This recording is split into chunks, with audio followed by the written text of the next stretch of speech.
Hi, this is Jonathan Weinberg, and this is Drawing with Fountain Pens, where I review fountain pens and art, and I think about drawing.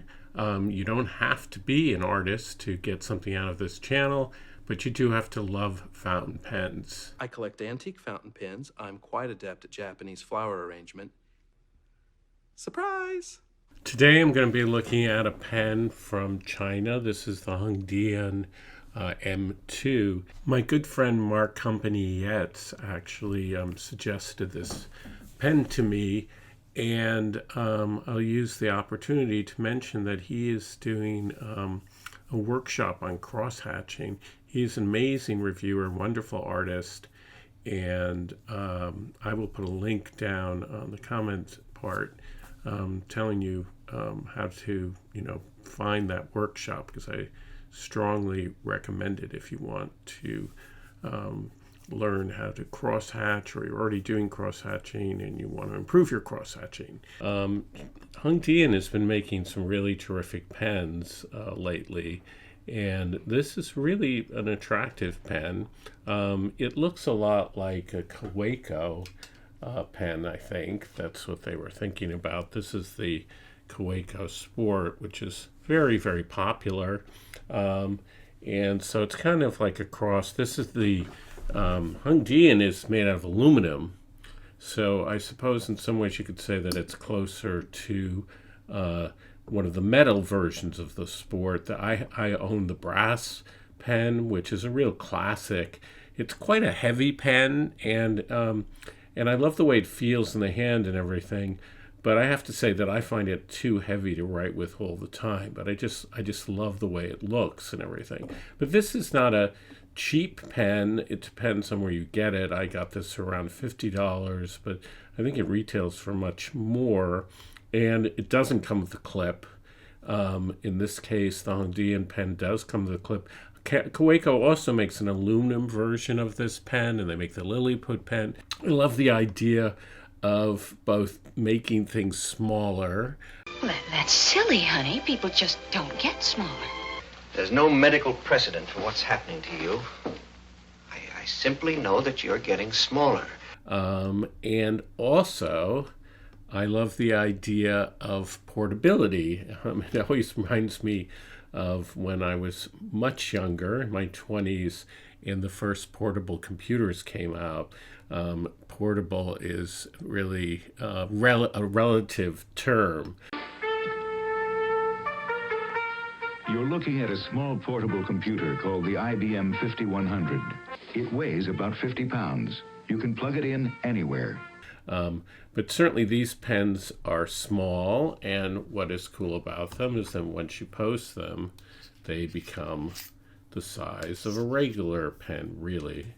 And that's a very nice thing.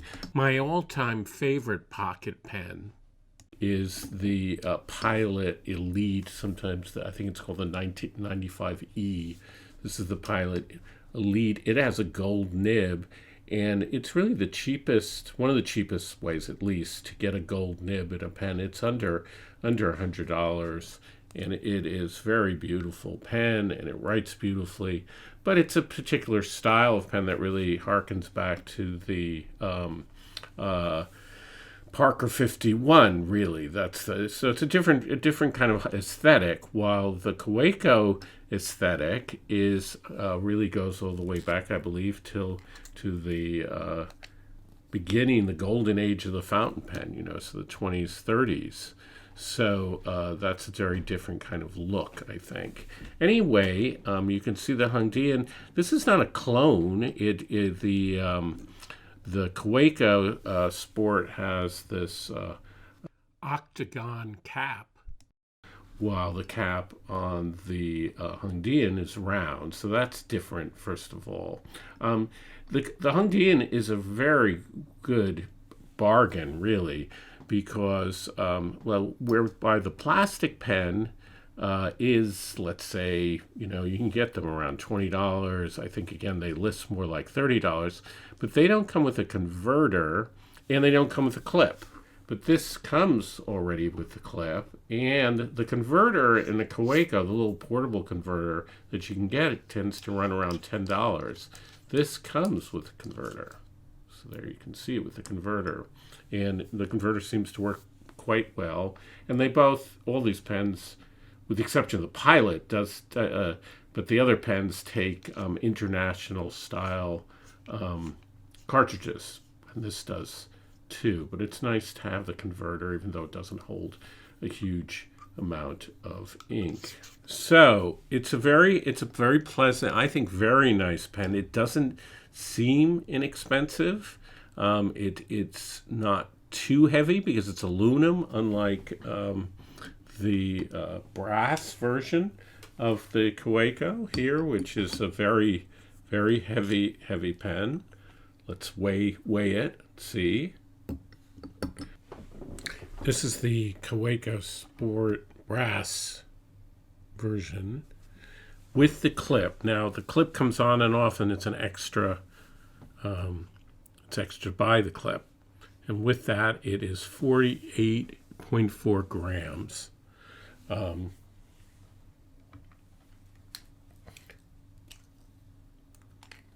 In comparison, here's the Kaweco Sport in plastic.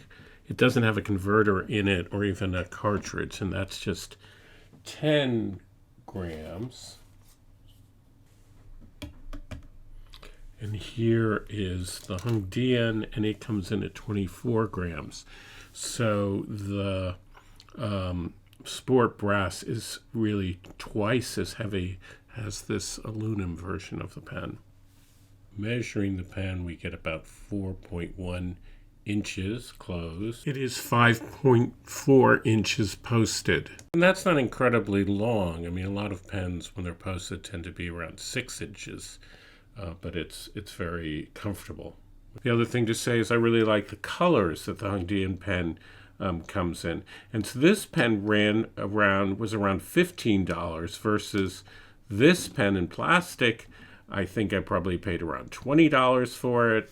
And this one, the Kaweco brass one, I got a great deal on this one, and it was around $50. So there is the price point issue.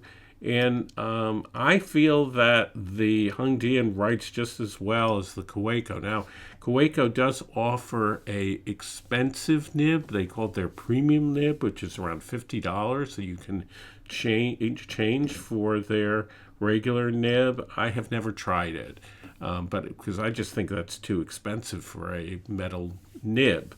But that is an option. I have been able to get a Kaweco nib to fit on the Hondian pen, but it wrote a bit dry. It's not an exact fit. And the Hondian pen uses screw in and out nibs in a screw housing, and you can get replacement nibs for that. Unfortunately, Hondian pens come in extra fine, at least in this model, they come in extra fine, and I think you might be able to find a medium. They don't do a broad. I wish, this is one of the great problems, I think, with the Chinese pens, is that they don't seem to come in a wide variety of regular type sizes, like broad or double broad. You can sometimes get italic nibs or stub nibs or long knife nibs, but I don't know why they're not big on broad nibs. Depending on how much you pay for it, you may or may not get a box with it. I bought mine on eBay, and it did not come with a box, but I can tell, and read reviews, that if you buy it for another $5, it comes in this little metal box, which is actually quite nice. And I've gotten this box with other Hondian pens, and I think it's well, I don't know if it's worth $5. If I didn't have one, I would pay the extra $5. But since I already have one, I don't think it's necessary. It's certainly nice as a gift.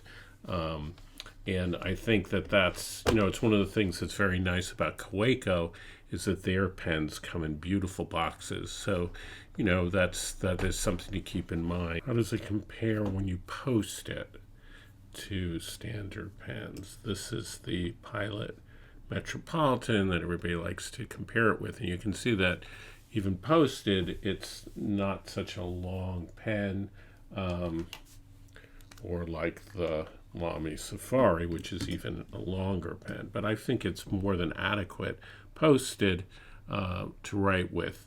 The one thing that I don't like about it, which I think is better with the Lamy, is that the section is slippery.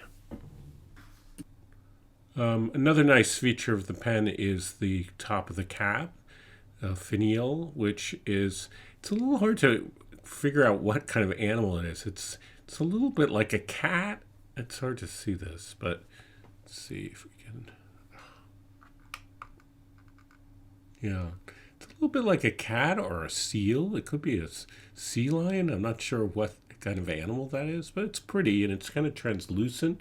So it's a very nice cap top. It says on the side, Hondian, very tasteful, I think. Looking inside the cap, you can see there's a liner, and all the way down there you can see there's a little screw that screws the finial into the cap. Like all like all pocket pens, it has to post very securely, and it does, and it doesn't seem to scratch the anodized surface, at least so far. You can see the nib is quite attractive. It has this sort of black coating, and I think that may have been why initially it was a little bit scratchy. I'm not a big fan of coating pens. I see why they do it aesthetically, but it tends to make the pen write less well, and I've noticed this even on expensive pens like the Visconti pens. So if anybody makes nibs is listening, I would forgo that. I could pass that, making the nib black. I don't think and of course it eventually wears off. So it's not a great idea, I think. So what do I think about this pen? I think it's really nice looking. It writes nicely. The section is too slippery, and so if I were going to be writing or drawing with this pen for hours, I wouldn't like it. But for taking brief notes, taking with you on a trip, because it's very nicely made. It doesn't seem to scratch. I think it's a great choice. It is very good choice, I think, in terms of the price, the value. Paying around $15 for this pen with a converter, with the clip, is a very good deal.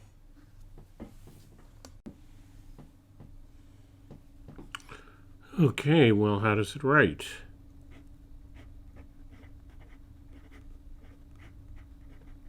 The more I write with it, the better it seems to write. So this is Hondian, it's the M2, and I'm using Taki Sumi, which is black. It's, of course, made by Pilot. Ink. I think also it depends what ink you use. I find that the Takisuki ink is a little more wet, writes a little bit wetter than the Waterman Intense Black that I use a lot, and it's nice, particularly with, I think, finer nibs. At least that's my experience. So this is Rhodia paper.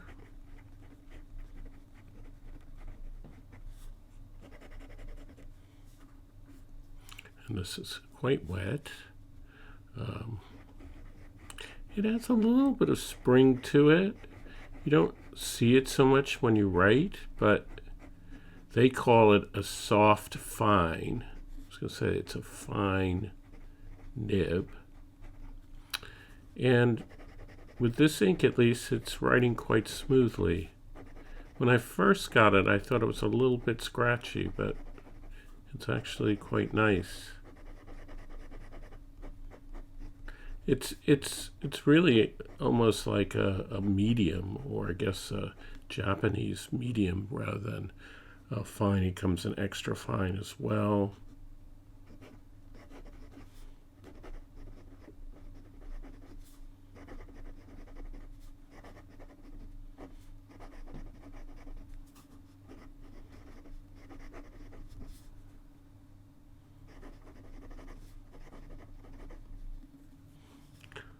Some people like this reverse writing. Not really.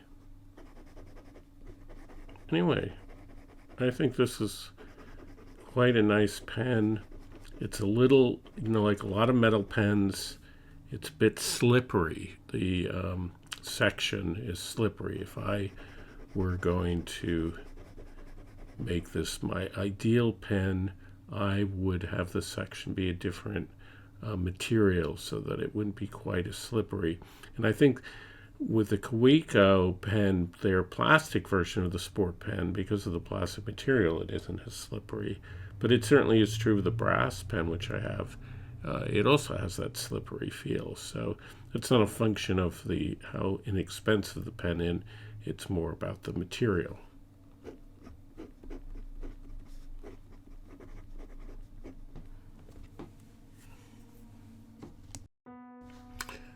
So now I'm going to draw one of these beautiful amaryllis plants that get you through the winter. Please don't forget to subscribe if you want to support the channel. Thanks.